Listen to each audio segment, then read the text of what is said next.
ओम श्री गुरुवे नमः। नमस्कार दोस्तों। एस्ट्रोलॉजी में कुंडली शास्त्र में एक बड़ा कॉमन सा सवाल रहता है लोगों का। एक तरीके से जिज्ञासा भी रहती है कि मेरे कुंडली के अंदर में कौन से प्लैनेट्स हैं जो बहुत अच्छे बैठे हुए हैं, वो कौन से ग्रह हैं जो कि राजयोग बना रहे हैं। ये प्लैनेट से तो मुझे डरने की जरूरत नहीं है, ये प्लैनेट से मुझे कोई खतरा नहीं है, कौन से प्लैनेट से अच्छे हैं, कौन से प्लैनेट से बुरे हैं। तो मैं आज इस वीडियो में वो कि ये भ्रांति एक तरीके से साफ कर देना चाहता था, एक क्लियर कर देना चाहता हूँ। कोई भी प्लैनेट, कोई भी ग्रह जो है वो अच्छा या बुरा नहीं है।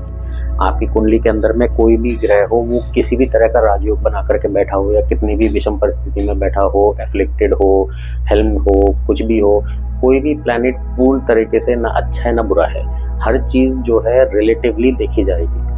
हर चीज अपने एक देश काल परिस्थिति के हिसाब से देखी जाएगी, देश काल पात्र के हिसाब से देखी जाएगी कि आप अभी किस तरह की स्थिति परिस्थिति में हैं, उसके हिसाब से उस प्लैनेट का क्या इफेक्ट आ रहा है। कोई ये बोले कि अगर सेकंड हाउस के अंदर में शनि उनके उच्च के होकर के बैठे हैं तुला राशि के अंदर में, तो क्या ये अच्छे हैं? तो इसका कोई इंटरप्रिटेशन निकालना बड़ा मुश्किल है, क्योंकि कोई भी जो क्रूर ग्रह होता है, मान लीजिए सूर्य हैं, मंगल हैं, शनि हैं, ये सब क्रूर ग्रह हैं, राहु केतु हैं, ये सब क्रूर ग्रह हैं। और जुपिटर हो गए, बृहस्पति, शुक्र हो गए, चंद्रमा हो गए, बुध हो गए, ये सौम्य ग्रह हैं। तो जितने भी क्रूर ग्रह हैं, ये जहाँ भी बैठते हैं वहाँ पे लिविंग थिंग्स को खत्म करते हैं, नॉन लिविंग को बढ़ाते हैं।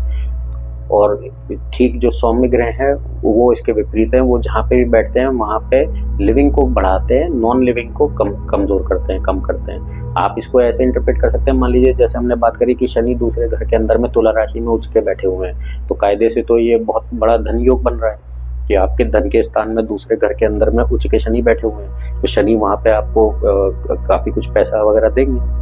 लेकिन आपके शनि जो है दूसरे घर के अंदर में बैठ करके आपको झूठा बना रहे हैं, आपको झूठ बोलने के लिए उकसा रहे हैं। शनि दूसरे घर में बैठ करके आपको तामसिक भोजन की तरफ लेकर के जा रहे हैं, जिससे कि आपको आगे जा करके हो सकता है कि पेट की परेशानियां हो, डाइजेशन की प्रॉब्लम हो, आपकी हेल्थ खराब हो।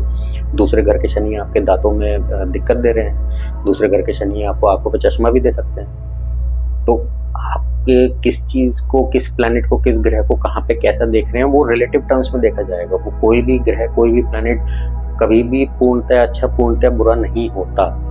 तो कोई ये बोले कि मेरे में तो ये एक ग्रह हैं जो कि योग कारक स्थिति में है, कि जो कि उच्च के होकर के बैठे हैं, जो कि किसी घर में बलवान हैं, स्वयग्रही हैं, और इस तरह की बातें हो, तो ऐसा नहीं। आप किस रिलेटिव टर्म में देख रहे हैं, किस पर्टिकुलर चीज़ के बारे में अध्ययन कर रहे हैं, आप कैरियर के बारे में बात कर रहे हैं, आप अपने मैरिड लाइफ के बारे में बात कर रहे हैं, हेल्थ को लेकर के बात कर रहे हैं, हर एक पर्सपेक्टिव से रिलेटिवली किसी भी प्लैनेट की पोजीशन देखी जाती है और उसके एनर्जीज का किस तरह से वो फलित होगा वो देखना चाहिए।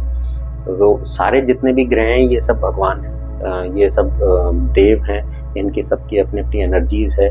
और आप ये मान करके चलिए कि आप इस पृथ्वी के ऊपर में आकाश से तो आपको सारे जितने नवग्रह हैं, जो भी हम लोग एस्ट्रोलॉजी के अंदर बात कर रहे हैं, वो सारे के सारे निरंतर आपके ऊपर में उनकी आकाशीय ऊर्जा आ रही है। हर व्यक्ति अपनी उस ऊर्जा को किस तरह से उसके साथ में समन्वय बैठा रहा है, वो अलग अलग व्यक्ति का अलग अलग वो होता है। इसलिए सबके हर नेटिव की हम लोग कहते हैं कि एक चार्ट कुंडली अलग है।